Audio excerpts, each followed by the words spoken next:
आहर पोखर के पिंड पर एक झोपड़ी लगा करके एक पॉलिथीन तान करके अपना जीवन बसर कर रहे हैं और सरकार कह रही है कि हम बहुत रॉकेट की गति से विकास कर रहे हैं। तो महोदय, जिन लोगों का इस देश की अर्थव्यवस्था के विकास में भारी योगदान है, वो खेतों में खट करके अनाज पैदा करते हैं, देश का पेट भरते हैं।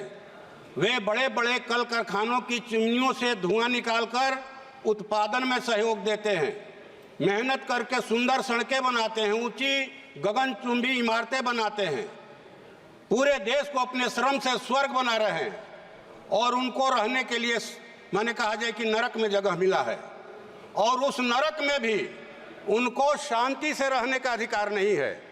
विकास के नाम पर,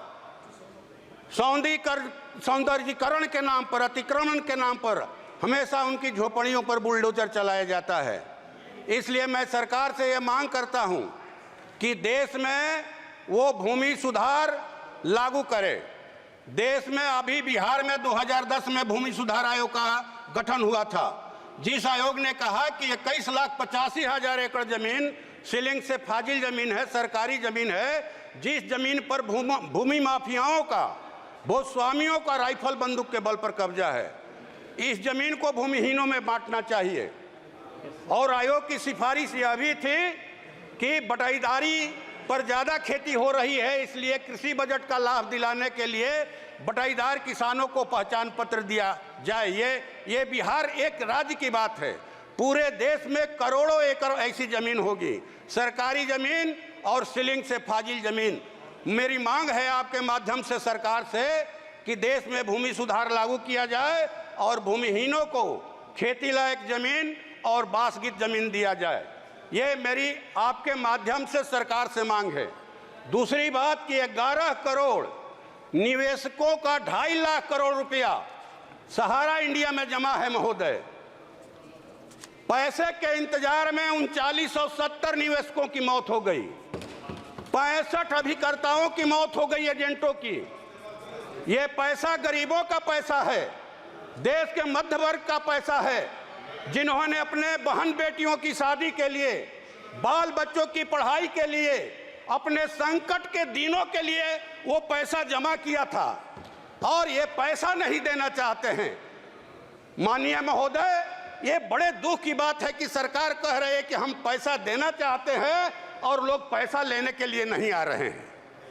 गांव में जो रोपनी डोहनी करने वाली महिलाएं हैं खेतों में, शहरों में जो झाड़ू पोछा का काम करती हैं दाई महिलाएं, रिक्शा टेम्पू ठेला चलाने वाले लोग हैं, फुटपाथी दुकानदार हैं, वो सरकार के पोर्टल के बारे में नहीं जानते, वो गांव के और कस्बे के उस एजेंट के बारे में जानते हैं, सहारा इंडिया के, जिनके मार्फत उन्होंने पैसा जमा किया।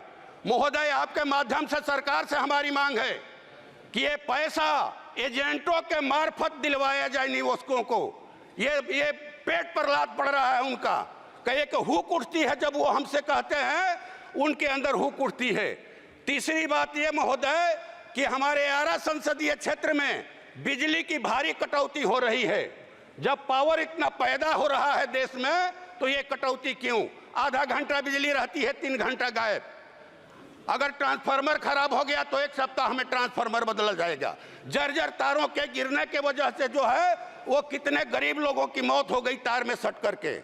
ये जबरदस्ती गांव का लाइन काटने का दबाव देकर के स्मार्ट मीटर लगाया जा रहा है। अभी बड़ा खरौनी शाहपुर में एक गांव है, वहां ये प्रयोग चला। ये स्मार्ट मीटर जो है लोगों का खून चूस रहा है। आपके माध्यम से सरकार से हमारी मांग है कि ये स्मार्ट मीटर लगाने के लिए दबाव नहीं दिया जाए, जनता पर दबाव नहीं दिया जाए कि स्मार्ट मीटर लगाना है और नहीं तो लाइन काट देंगे। और भारी बिजली का बिल आ रहा है, बिहार में सबसे ज़्यादा महंगे दर पर बिजली मिल रही है, इस पर रोक लगाई जाए। और हमारे यहाँ लोग कह रहे हैं कि हाँ, पावर मिनिस्टर क्या हारे, पावर चली गई जिले की। ये माने इस पर रोक लगाया जाए बिजली के देखरेख पर। और अंतिम बात महोदय, कुछ डिमांड है सरकार से हम लोगों की कि जो 30 लाख पद हैं केंद्र सरकार में खाली, उनको जल्द से जल्द भरा जाए और ये ठेका प्रथा खत्म किया जाए। ठेका प्रथा एक दिन ऐसा आएगा कि सरकार भी ठेके पर चलने लगेगी। अगर ठेका प्रथा पर रोक नहीं लगाया गया तो यह सरकार भी ठेके पर चलेगी। इसलिए ठेका प्रथा पर रोक लगाइए।